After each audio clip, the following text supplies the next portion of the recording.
Romans 12, the first 5 verses. I appeal to you, therefore, brothers and sisters, by the mercy of God, to present your bodies as a living sacrifice, holy and acceptable to God, which is your spiritual worship. Do not be conformed to this world, but transformed by the renewal of your mind, that by testing you may discern what is the will of God, and what is good and acceptable and perfect. For by the grace given to me, I say to everyone among you, not to think of themselves more highly than they ought to think, but to think with sober judgment, each according to the measure of faith that God has assigned. For as in one body we have many members, and the members do not all have the same function, so we, though many, are one body in Christ, and individually members of one another. So a few days ago, Shanda started listing everything we have to do in the next couple of months. And let me tell you, for a second, I almost missed the lockdown. Are you feeling that sometimes these days too? Like suddenly there are so many options out there, things to plan, people to see, vacations to spend money on, stuff to get done. Does it sometimes feel like you're getting pulled in a million different directions at once? For example, we can go out more freely now, but if you're like me, maybe you're interested in going to a restaurant. So you start by Googling restaurants in Albany, and well, there are quite a few, aren't there? So you really want to make sure you get it right.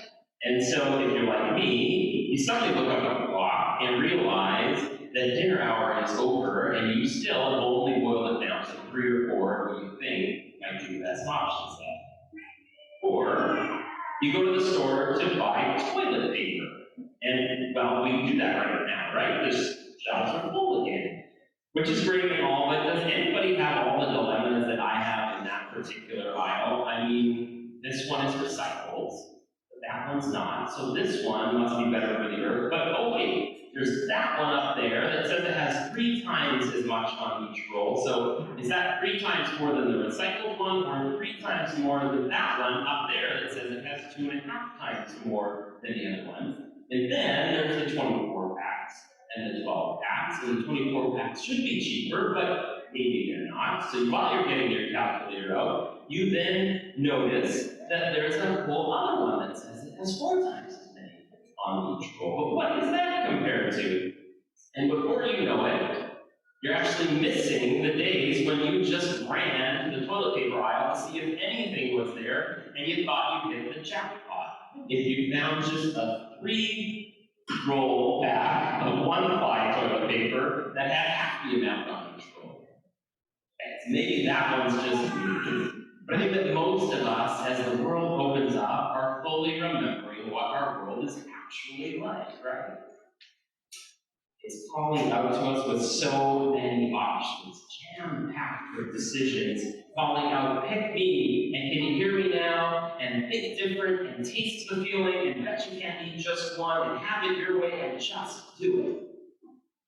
All of which are designed to make us feel like we have infinite freedom. The question really is, do you? Do you feel like you have infinite freedom out there? Does it sometimes feel like there are so many options, like there are so many ads screaming at you, so much information coming at you, so much pressure to do it all and to get it right, that really what's supposed to feel like infinite freedom can really just feel like infinite uncertainty and infinite decision-making. Do you feel sometimes like the world we live in today just wants us to know how you can do more, how you can do it better, how you can do it faster, and if you can do it all? So I ask again. The world reopens and we're finally told we have our freedom back. Does it always feel like it? Does it feel like the world we live in is really designed with your true freedom in mind? Today's passage, Paul, is writing to those of us who may have begun to sense the answer to that question might be no. course, in Paul's time, the specific false promises of the world may have been a little different than ours today, but the main message rings powerfully true in our context too. Don't give in to all the pressures and badness of this world, Paul writes. Instead, be transformed and renewed by making your home in the body of Christ. See, behind all these pressures to do more, to do it better, to get it right, is the commodification of nearly every facet of our lives these days. Day in and day out, our system tells us that we can have more and we can be better. It tells us that we had better try everything before settling on anything. Because if we don't try everything, we'll never know that we have our best thing. And if we don't have all the best things, we might not live up to our best thing, which culture tells us is to have it all. And the best of what life can offer us, to become our fully formed, flawless, best selves. It's easy to see in marketing, where the economy can only grow, can only be saved, we've been told recently, if we keep buying more and more, never being satisfied with what we already have. And so we keep getting told, try this, no, try this, no, try this, no, try this, no, try this. That might be better. More and more and more. Don't stop trying. But that's not just an advertising thing. The mentality of needing to have the best, of needing to try it all, is soaked into our psyches and deep lives too. When, as you know, for my thesis research, I asked young adult Christians why they weren't choosing to get baptized, they said again and again, how can I ever know if I'm ready? There's so many churches out there. What if mine isn't the right one for me to commit to? There is so much information about the Bible out there. How could I ever truly know if I can trust this? There are so many spiritual disciplines I can be practicing. How do I know if I'm practicing enough of them to be good enough for baptism? There are so many paths that claim to help you to make a good person. How can I make a commitment to one path without first learning about all of them? It was an echo, I later learned, of what other social scientists have been observing about marriage for many years. There are so many potential marriage partners out there. How can I commit to the person I'm with right now if I can't be sure that they're the best person I could possibly choose? There's so much pressure for me to become the best I could ever be. How can I do that if marriage requires something called compromise? There's so many places I need to check out and go and make me a better person. How would I do something that would make me stay in one place longer? It brings us to the ultimate emptiness in this aspect of our world. In this world of infinite options, in this world of needing to try everything in order to become our best selves, all of it tends to pull us in a million different directions at once, which actually just prevents us from ever wanting to make a commitment to anything. Because we could fear it just ties us down. Prevent us from trying more things that might make us either better. In other words, we're pulled in a million different directions, and as we struggle with the pressure of all those options, we struggle to ever commit to any one direction in the first place. You ever feel like that about anything? When it comes to big or small choices in your life? Are there decisions where you feel like you're so busy weighing all the options that you can never really get started in the first place? Or that even when you do get started with something, you find yourself spending most of your time looking back over your shoulder, wondering if maybe one of the other options might be better. In other words, even when you think you've started down one path, isn't the struggle to be all in on it? Do you feel that way sometimes about your faith? About committing to Christianity? About coming to church? About being all in with us here?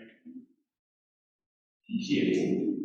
Paul's words in Romans 12 are here to say yes. The world out there can make life hard. It's not some shameful problem that just you have because you're flawed. It's the world.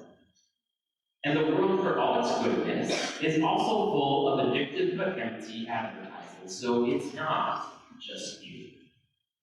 But Paul's good news is about more than just a reminder that it's not just you. read in our time and in our place, Paul's words can also say this. In a world that offers to take you anywhere and everywhere, but actually leaves you going nowhere, you can break the cycle. You can break free. You can break free from the constant demands to do more, be better, and try everything by actually starting somewhere. And you can start right here. Fully immersing yourself in the body of Christ.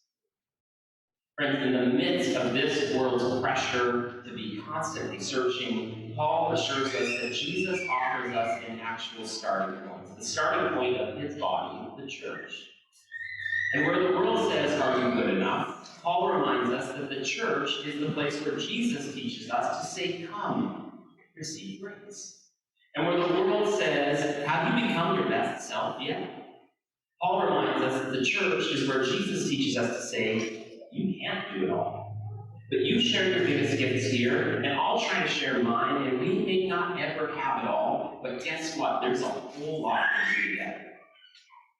And where the world says, "Try this, and this, and this, and this, and now this," Paul reminds us that the church is where Jesus teaches us to say, "I'm just going to try to do this one thing. I'm going to love you, specifically you. The person who sits beside me in church blowing their nose too loudly, or you, the person who sits on the other side of church because we once had that argument about politics, or you, the person who shows up only once a month ever since you grew up in that church meeting." In a world that promises to take us everywhere, while really just preventing us from starting anywhere, Paul's invitation can remind us that Jesus offers an alternative. Jesus offers us a specific place to start.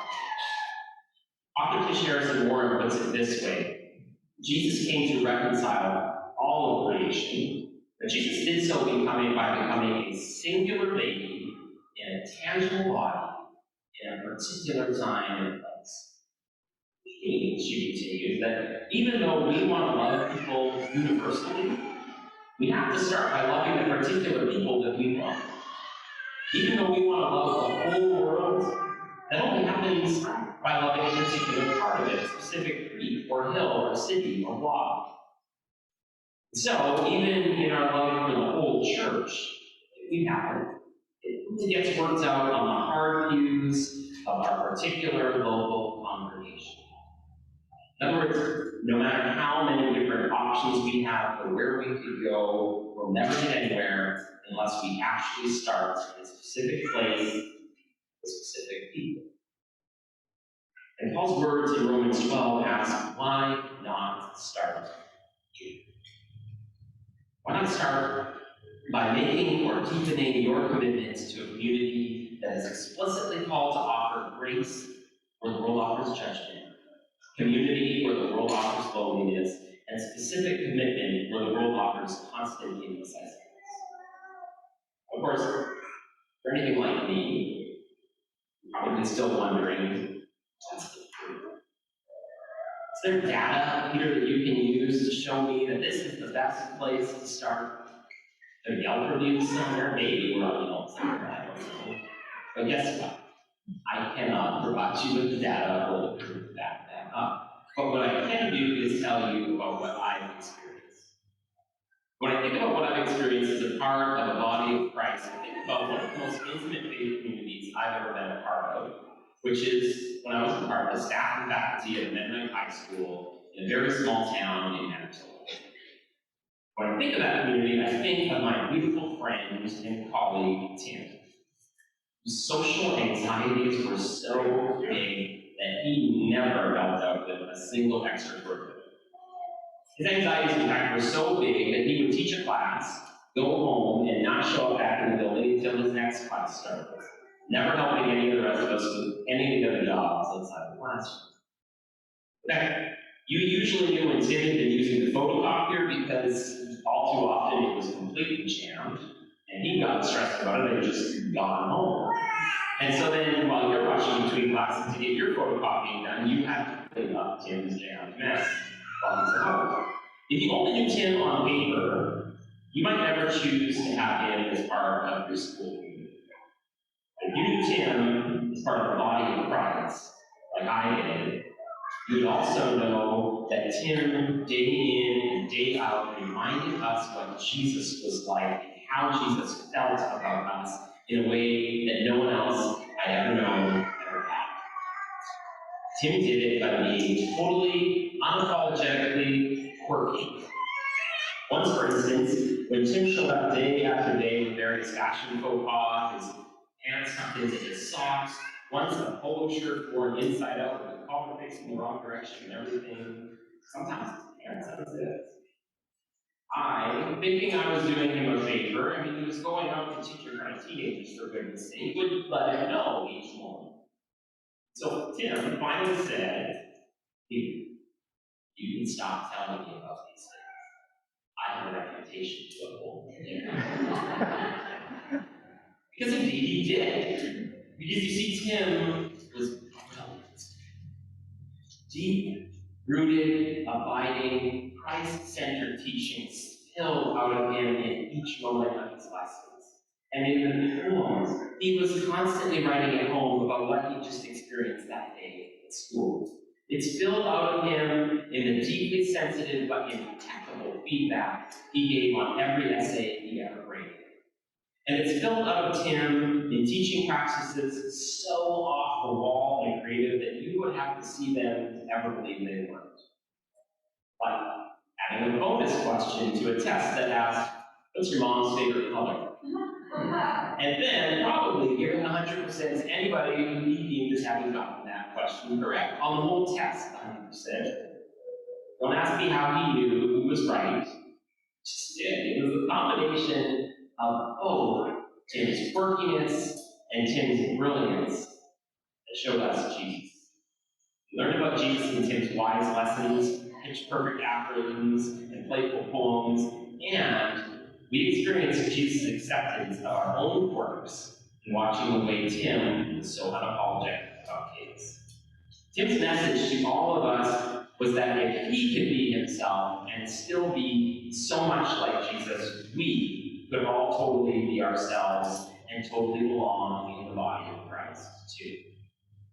All of us, but especially to many a teenager who arrived at our school feeling way too different and weird to think they could ever be accepted, Tim contributed massively to a school culture that said, "Nope, just be who you are. We have a place reserved for you here. It's not a place reserved for who you think we want you to be. It is a place reserved for you as you really are." You see, our relationships with Tim were just one part of this body of Christ. But it was perhaps one of the best examples of what Tish Harrison Warren meant when she also wrote this. In the body of Christ, we become the good news to each other. Here's the thing. It's through our relationships with one another that we can share God's good news with each other in more nuanced, authentic, dynamic, sensitive, and intimate ways than I could ever share them in sermon. And as I share the good news with you by being myself and by receiving acceptance from you, you share it right back with me, and soon we are sharing it together. Like I said, can't prove to you that being a part of this body of Christ is better than any other spiritual path you could ever find. What I do have to share is this invitation to all. That if the world opens up, telling you that you're supposed to go in a million different directions at once, that you are supposed to do everything within your power to be better, you are invited today. For most of you to continue to find your lighthouse by making this body your safe harbor, by making this body your anchor, by making this body your launching pad, the place you are grounded in as you go to all those other less forgiving places all over the world. This invitation doesn't come with any promises that everything will always be smooth or perfect or easy here. But it does offer the possibility that if we live together and we accept this invitation wholeheartedly, we might remind one another of how and why we are God's beloved. And we might, even in our foibles and failures, remind one another of how accepted by God we really are. In a world with a million options that sometimes only keep us going in circles, that, I'd say, sure sounds like a